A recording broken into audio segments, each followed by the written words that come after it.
This is John Lauder, host of The Cheap Seats. Thanks for listening to the following broadcast on Public House Media. Do you need some extra motivation in your life? Are you looking to be inspired? If so, then look no further than the Good God Company. At the Good God Company, their mission is to create and clothe all loving humans with their unique, inspiring, and beautifully designed t-shirts. All of the products from the Good God Company are equally designed to motivate you and improve your life. From their mugs, workout tanks, to eye-appealing shirts and sweatshirts. Learn more about their renowned products by visiting thegoodgodcompany.com. That's thegoodgodcompany.com. The Good God Company is proud to support Public House Media. The Good God Company. I'm feeling good.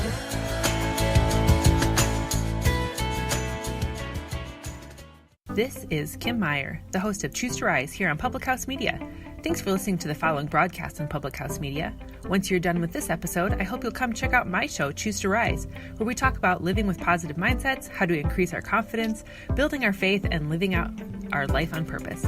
A new show comes out via podcast every Monday, Wednesday, Friday. And if you want to catch the episode live instead, stop by Public House Media around 6:45 Central Standard Time, Monday, Wednesday, Friday as well. Don't forget to subscribe on iTunes so you'll never miss an episode of Choose to Rise. Thanks again for checking out the following broadcast on Public House Media.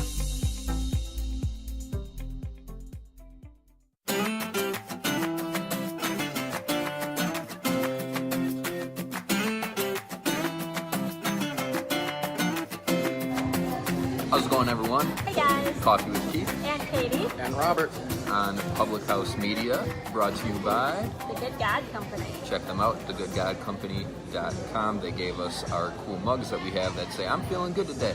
But we don't have our mugs right now because we are on location at Starbucks with Robert here. Robert is a tour guide friend of Katie's, also a Chicago Cubs tour guide. Yep. We started the same season. Yeah, 4 years now. So, what, 3 NLCSs? Yeah, in the World Series at this point.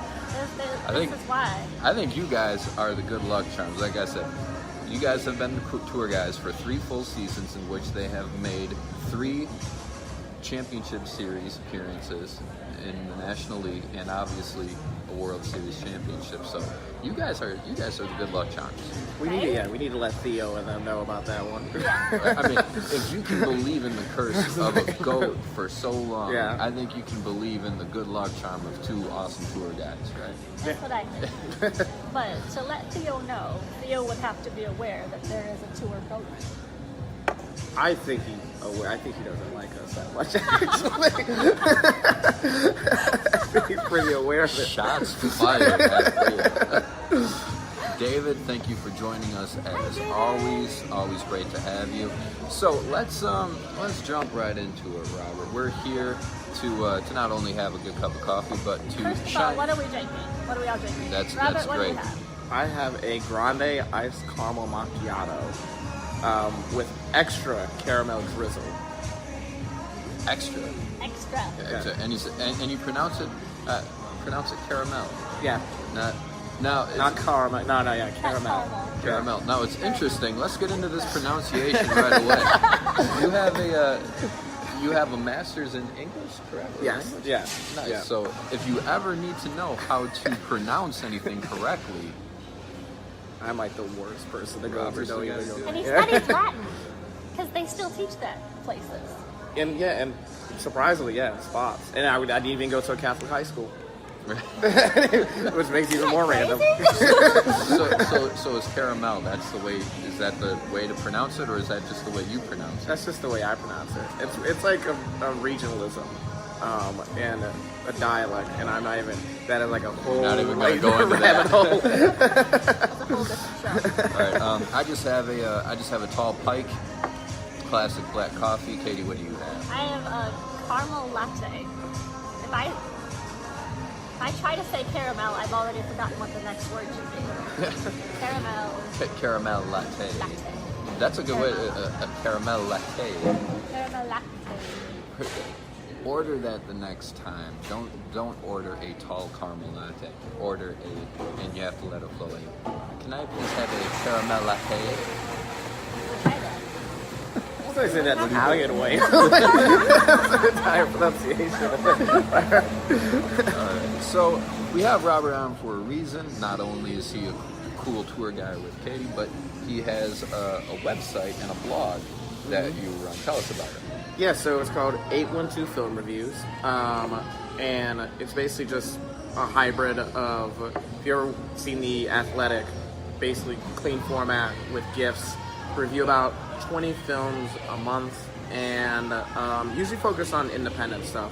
I do blockbusters like, Mission Impossible or like Infinity War, the stuff you can't avoid, but like, for the most part, I do mostly independent stuff. So the obscure film reviews. Yeah, somewhat obscure. Like, there's like 3 different types of levels. There's like blockbuster, there's independent, and then there's art house. And art house is like the stuff that like 200 people across the country watch. That's about it. And I don't do that. I just independent.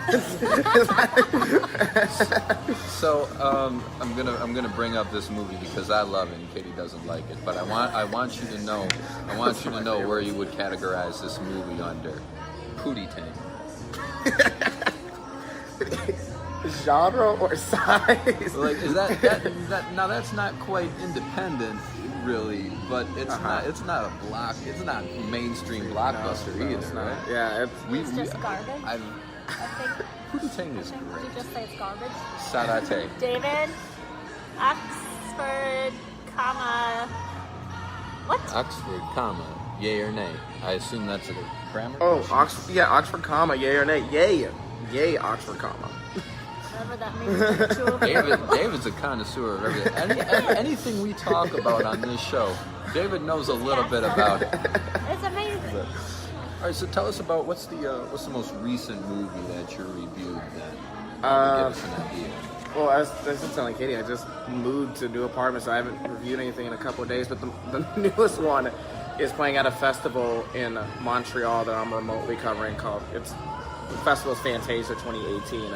And the movie is called The Man Who Killed Hitler and Then the Bigfoot, and it stars Sam Elliott.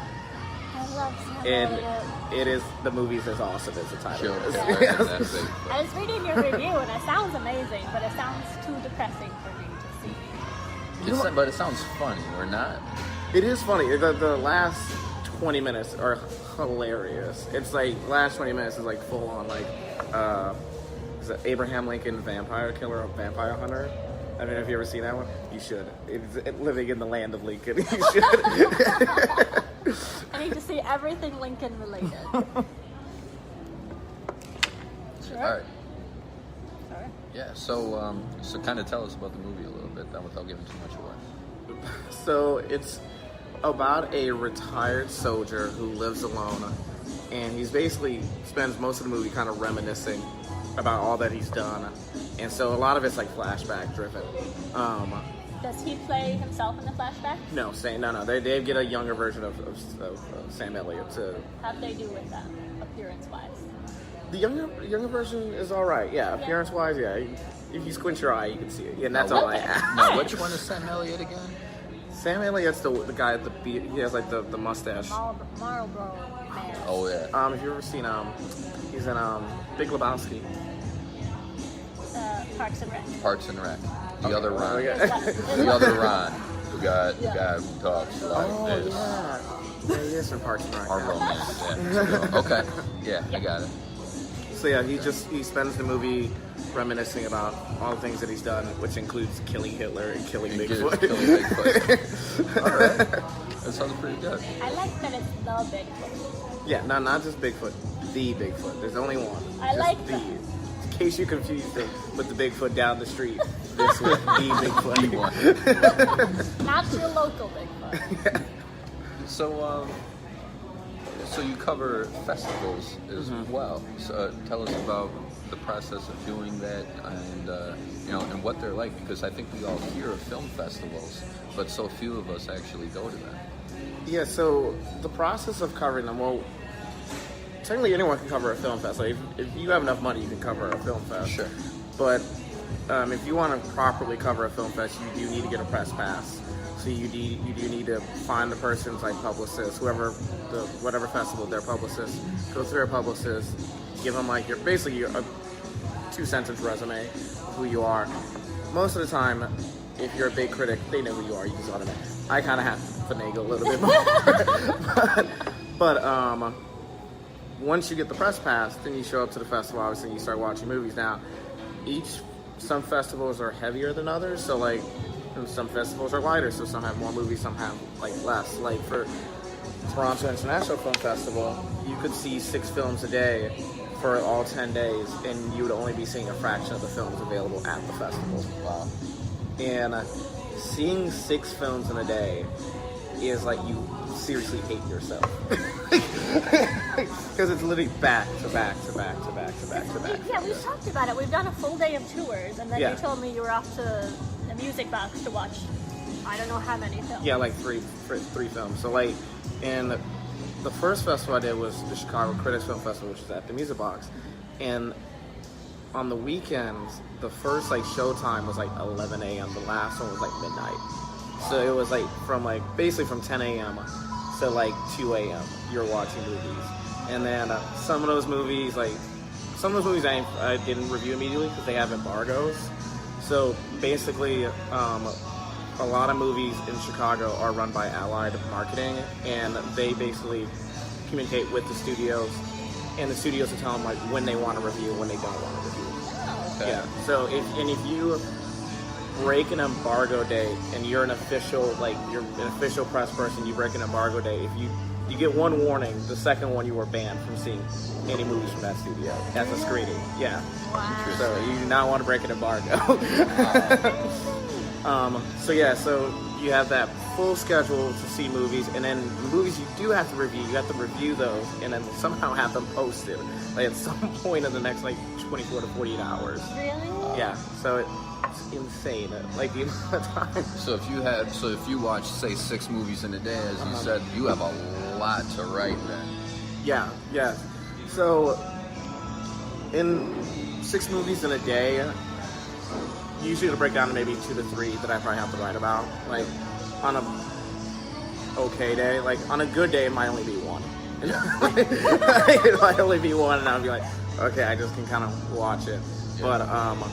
But yeah, and I've had days where 5 out of the 6 like need to be reviewed, and you just kind of in between the movies, like usually it's about with the Music Box, because it's such a small theater, there was turnover time between the movies, so it was like 45 minutes or so. So you had like 45 minutes to kind of maybe type up half a review, and then the next 45 minutes to type up the other half. Okay. So let's do a total fanboy question then, quick. You're at these film festivals and you're reviewing these movies and everything. And of course, there are directors, there are actors around, and things like that. What's the movie that you reviewed that ended up being the biggest, and who and what cool directors or movie stars have you been able to come in contact with? Oh, the one I reviewed that become the biggest. I don't know. I know there's like, I don't know if I can answer that one. Maybe eighth grade, Bo Burnham's new movie. That's getting a ton of press right now. Yeah, it's getting a lot. I think it's probably going to be A24's like highest grossing film in their history. And then in terms of like the best like meeting I've ever had was Lana Wachowski, who is one of the Wachowski sisters. It's Lana and Lily, and they're the directors of The Matrix. Really? Yeah, so they directed The Matrix, Cloud Atlas. They produced V for Vendetta. Yeah. And I think it was like I met her at the Music Box, and there was a showing of her movie Bound in 70 millimeter. And at the end of the movie, she was open to people meeting her, so I went up and met her, and she was fantastic, utterly fantastic. Mainly because a lot of people kind of, when they came up, they're like, The Matrix is my favorite movie. I can always say Cloud Atlas is amazing, and which automatically, because like that was a very divisive film when it came out. But she appreciated it, yeah, because everybody's going to go up to her and say, "Yeah, I love The Matrix." Yeah, but you have to say a movie that she's going to appreciate, that you appreciate. Yeah, that's when the hipster route works. But yeah, so she was Bo Burnham. I've met. If you know the movie Blind Spotting, which just came out. I know the name, the title of it. I've met those two, the two stars and writers of that movie, and I met one of the producers of Little Miss Sunshine. Katie loves that movie. What's his name? Turtle Tog, I think is his name. I can never pronounce his name correctly. But yeah, so, and usually, like, they're incredibly, like, chill, and most of them are pretty cool about it, and they like, understand they're at a film festival, and they're going to be meeting people and stuff like that. And, like, I'm always one of those people, I come up, I say, great movie. Usually if it's like if it's a movie I didn't like, I don't go up and talk to them. I just like gotta walk on by like that. You don't have to lie to them. You're like, what'd you think of the film? Oh yeah, it was great. And then if I like the film, I'll talk to them. If I really like, if I absolutely love the film, and it's rare, like I'll ask for a picture with them. Because I usually don't like to, I feel like they get asked enough for like selfies and stuff like that. So I'm okay. I'd rather be cool and chill about it. You know? Gotta keep it low key. So do you watch movies differently when you're critiquing them? When you know you're going to review them versus just hanging out and watching something? No. No. No. I've always wondered, like, do you take notes? Like, how do you remember everything you want to... I can't remember. When I'm at a festival, I do take notes. When I'm at a regular movie, like if I know I'm only seeing one movie that day, I don't take notes. I have a pretty good memory for movies, but it's like kind of like music, or it's kind of like, I mean, you know, it's almost like acting, right? You know, you just notice things, and that's kind of it. You can't turn it off in your head, you know. And that's the way it is with movies. But actually, I judge on a 4-point scale, and I always know when I see a 4 out of 4 movie. Because it's when I stop thinking and I just watch it. Oh, that's awesome. When if I stop thinking, I just watch them. By the time I come out, I'm like, that's a 4 out of 4. Right. That's awesome. Because they put you so much into the movie, and you're so engrossed with just like following the story that you're not even thinking about. Yeah. Right. That's awesome. That's awesome. All right. So, one more quick question before we kind of go on to Katie's game here. How many movies have you seen this year? It's 2018. And we're about 7 full months through. So of new releases, 100. 100 new releases. 100 new releases. 100 new releases. And after Toronto, by the end of September, I'm probably going to be near 200 because of that festival. So 200 movies, new releases. Beat that, David. I bet you can. Yeah, David says he's a good one. I like this. Endorsement from David. Thank you. Yeah. Now to be fair, I haven't heard David say a bad thing about anybody. So, well, he did say it when you abandoned me, and I did talk about home runs by myself.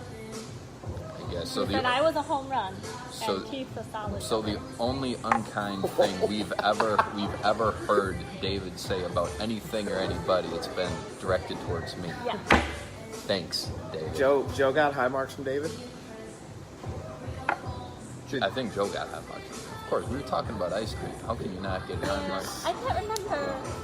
David. It was so long ago, Robert. David's with us every single week, so you know he's our critic. He's our personal critic. He is. Tom Cap says hi, Robert. Oh, hi, Tom. Hey, Tom. Tom Another is also tour a tour guide. Yep, another tour guide. Yep. Who is also a tour guide in Arizona during spring training. Interesting. At the Cubs location, the Cubs Park location. Yeah, Sloan. Yeah. Also, what Tom is supervisor on security at Sloan too during spring training. Yeah. He should have gotten 2 rings. He should have gotten 2 rings. Right? That's awesome. All right, so Katie and Hold we on. always go ahead. First, I want to. So you talked about Toronto. This is a big deal. You're going to Toronto for the film festival. Yeah. Apparently, you can't just walk up and go in. You have to pay to do these things. Yeah, you do. Yes. And But not apparently, it's more than like $20. But if you get a press credential, then It's free. Yeah. Right. So the way Toronto does it, and even Toronto, you have to pay for a ticket package, and like the ticket packages are also like based on like how many movies you see and the quality of the movies that you see. Really? So you can get a movie pass. I mean, like a pass, right? That's like 10 films, but like one pass might be $250 for 10 films.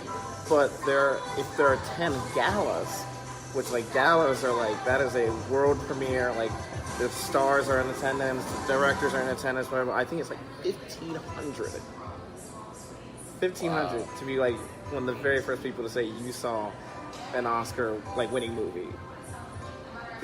So Robert is doing this, and you're raising money, obviously. Yeah. Well, I'm raising for the transportation. Yeah, for the transportation and the lodging to be there, because like it's expensive. It's 10 days in Toronto, so yeah. Yeah. Of course. So how can people support you and get you to Toronto? That is a very good question. There's a GoFundMe going on, and it would have been great if I could remember the link right now. We'll post it later. Yeah, okay, yeah, but there is a GoFundMe, and it's the typical kind of GoFundMe like link. I think it might be / like Robert-Tiff or something like that. Okay. Yeah. That's awesome. So let's give money get to Robert. So we can get Let's to get Toronto. Robert to Toronto. Yeah. We're going to keep you updated. And that's in September? That's in September, yeah. September 6th. So you've got a month, guys. Okay. How close are you to your goal?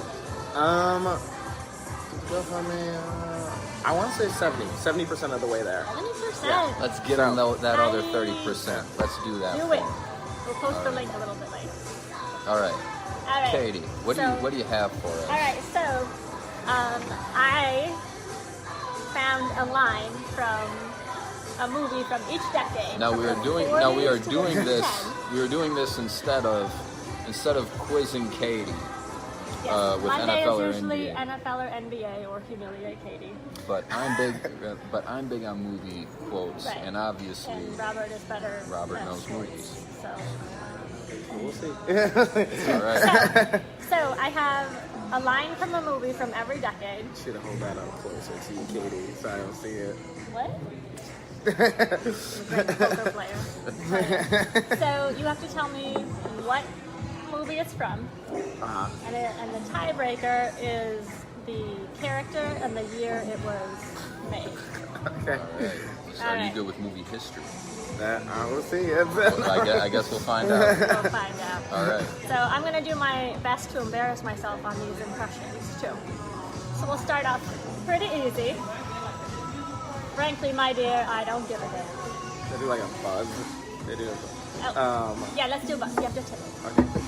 So, Gone with the Wind. Yep. Got to say the character or the actor? Character. Red Butler, right? Yeah. And that would be 1939. 40. Oh, 1940. It was released in 39. It was a 1940 winner. This one I know. Google lied to me. So I would have only known the first two. I knew it was Gone with the Wind and Rhett Butler, but there's no way I would have been able to correct you on the years. So it comes from 1939, which is considered the greatest year in movies. It's considered the greatest year in movies. What else came out? Oh my God, what else came out that year? I think Wizard of Oz. I think Wizard of Oz might have come out that year. Mr. Smith Goes to Washington. Dark Victory. A few others. And that's back when the field of was 10. That was one of the last years it was 10 for Best Picture. Yeah. Cool. Goodbye, Mr. Chips with Robert Donat was that year too. So Awesome. All right. Well, so Google Robert lied definitely to got me. that one. So now these all may be wrong. This is a hard one, I think. What do they think I am? Dumb or something? Singing in the Rain. Yep. I don't know. What's her name? Well, that's really for the tiebreaker. So I mean, Did you No, know Singing I in the didn't Rain? know that. No. Can I tell you? Yeah, go for it. It's Lena Lamont, Yeah. and Google told me 1952. That sounds about right. We'll go with that. All right, so 2-0. 2-0, Robert. All right. I gotta buzz in. Okay. What we've got here is a failure to communicate. I don't know if we got it first. It was Robert. It was Robert. That's Cool Hand Luke. Yes. Did you know that? I did know that. All right. So, who said that? Oh, I don't remember. I don't remember the character's name. I know his title. The main character. he's the prisoner warden in that movie. Chief, yeah. I'll take it. All right, Robert, 3-0. But Well- but who's the actor in Cool Hand Luke? What's his name? Paul Newman. Paul Newman. Yeah. But that's the last words that Paul Newman says before he gets shot and killed, right? Oh yeah, that is. Is it? Yeah, that's what So, Paul Newman says. then two. I blocked out that part. He steps out in front of the. Now what we have here is a failure to communicate. When I Spoiler. Googled Spoiler it, alert. it just brought up all If you the... haven't seen it by now, it's your own dog. Okay, 3-0, Robert. I'm gonna make him an offer he can't refuse. I should have that. You weren't even trying. Yeah. I should. Let's have I it, was Keith. ready. Godfather. Godfather, yes. I assume you knew that. Yeah. Corleone. Yep. What year? All right, so we want 76. 73. 73. 72. That's close. I'm gonna give it to Keith though, he won the buzz. Okay. Alright, this one's really hard. For me. Say hello to my little friend. Keith. Scarface. Scarface, yeah. You want to play rough? Okay. Tony Montana. Tony Montana. You F with me. No, I'm just- Alright, I'm gonna so, watch that tonight. Do a few lines when I'm doing it. I'm just joking. So we're 3-2 Robert. 3-2, Robert, and we're going into we're in the 90s. Now we're in the 90s. All right. Oh, we're going up by decade. Okay. Yes. That wasn't flying, that was falling with style. I know it. This is in the 90s. Yep. Yep. Toy Story. Yep. Oh. I couldn't go with it to infinity and beyond. That would just be too much. Right, yeah. and Woody says that about Buzz Lightyear. Yes. Like, that wasn't flying. That was falling with stars. Interesting. I've only seen the first Toy Story. I haven't seen the other two. Oh, you need to get on it. That's what I've Yeah. heard. Yeah. All right. Tied up. Yeah. Okay. Tied it up. And tied it now up. you have one in the 2000s? I have two more. We have 2000 and 2010. Okay. All right. Okay, so this one requires an accent. It's gonna be bad. What about Second Breakfast? Lord of the Rings. Yes. You know which one. Oh, the Fellowship of the Rings. Well done. Wow. So that's right. So if we're- Pippin, I think. So. I wasn't sure you did that. Yeah. Pippin and Mary. If we're just counting movies, Robert's ahead by 1. But if we're counting extra credit points, Robert's totally got me beat. Either way, Robert's winning. Robert's all right. All right, last one. For me to tie it up. Okay. I'm 6'5", 220, and there's two of me. Keith. That is the Social Network, Yes. and that's what one of the Winklevi say. Which one? Oh, that is unfair. I don't even know the names of it. I don't even know their names. I didn't either. till I They looked it didn't up. invent Facebook, so they don't matter. All right, Which one was it? Cameron. Tyler. Shoot. Tyler. So it looks like you're tied. Keith, you're 2,